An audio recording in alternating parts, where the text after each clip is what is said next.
Erudite, accomplished poet. Sheikh al-Burai is known as the poet of Sudan, and in this concern, just I would like to say that he is of great influence in terms of handling him in his wide, great, huge Sufi production, which included the prophetic eulogy from a side and Sufis' personalities, the great figures of the Sufis in Sudan and beyond. Together, these things which inside we come to find that Sheikh al-Burai has successfully managed to dominate the scene since his assumed to Caliphate in 1944, rising up with high fame of repetition during 70s, following 80s and 90s. We find that he is a dominated figure that whenever and wherever you go, you will find him in form of two of his songs, some of the prophetic madih that is scattered around the country. So he is among the most investigated figures in Sufism in terms of the many of the theses, the several of his studies that have been devoted and have been tackled, the genres of poetry that already he had composed.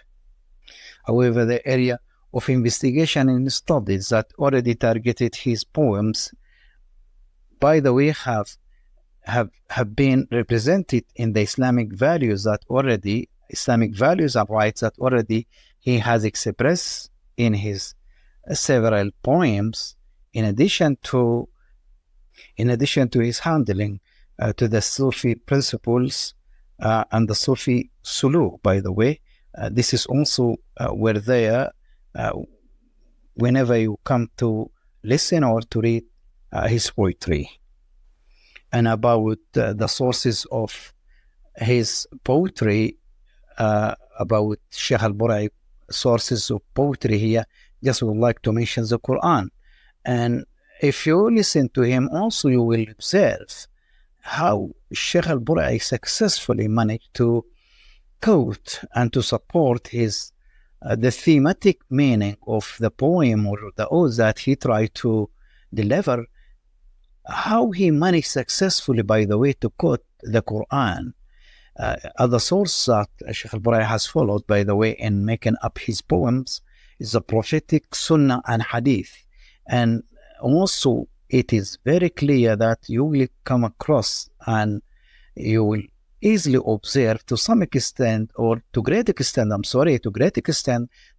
Sheikh al-Burai, by the way, is qualified, competent, and a man of knowledge, great knowledge, knowledgeable in the prophetic seerah and prophetic sunnah. Other sources, by the way, of his poetry composition, by the way, the Sammani literature and doctrine. And in this regard, I guess I would like to say that Sammanis is still known with their production of authoring books. So the Sammani literature, by the way, mainly the books that already have been authored by Sammanis, furthermore constitute one of the sources that Sheikh al-Burai had benefited in his way of making up his poetry. In an interview conducted with him in Al Hayat newspaper, the lecturer at Khartoum University, Muhammad Abdulaziz Nafi, stresses that Sheikh al-Burai was in perfect knowledge with the science of the Arabic language. In his own words, we also hint throughout his poetry and eulogies that he was in great and accurate knowledge with history, geography, geographical locations, genealogy, as well as arithmetic. Moreover, of a thorough knowledge with syntax, parsing, rhymes, prosody, and its alliteration, and of all what is included, the semantics, the rhetoric, so on and so forth. In short, we can say he possesses the language science as a whole. Adding to this is the inclusion of his poems and eulogies to all of the fiqh and devotional issues.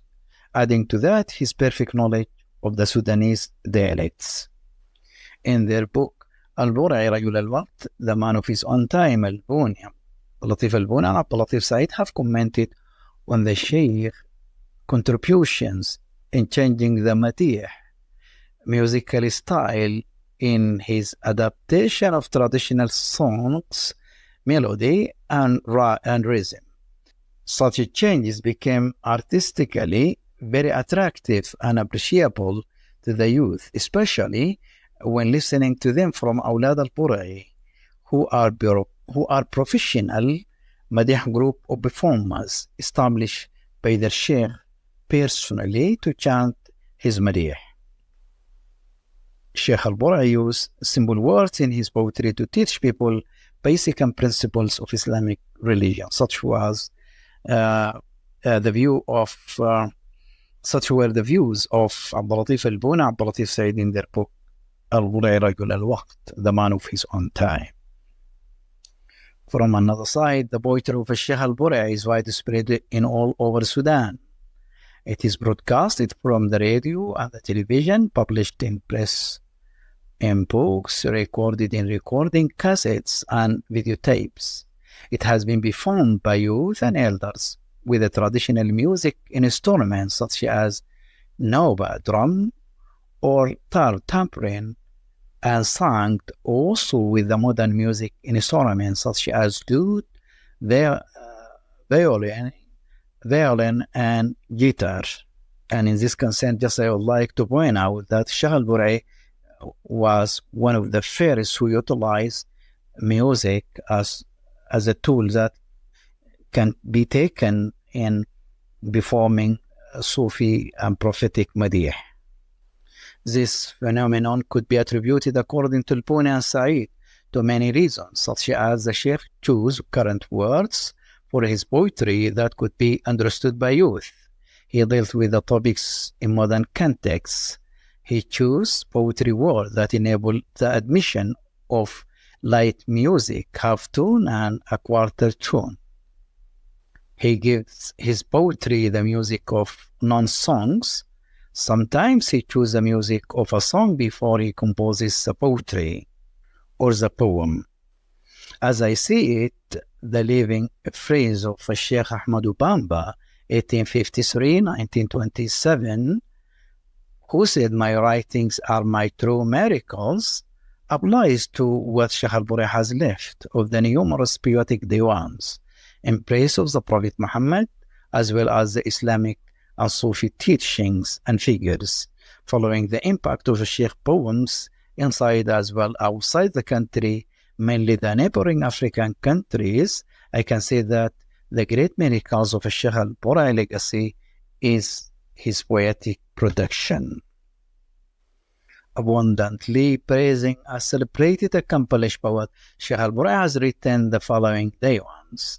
The first of his diwans is بهجة الليالي والأيام في مدح خير الأنام. This is his first diwan, poetic diwan, followed with the second one, رياض الجنة نور الدجنة, which its first edition was in the year 1967, while the second edition was in 1990. And other diwans is the one of Misr al-Mu'ammana, the one of لك سلام مني, the one of poetic بوريك طبك, another diwan الصحابة, another diwan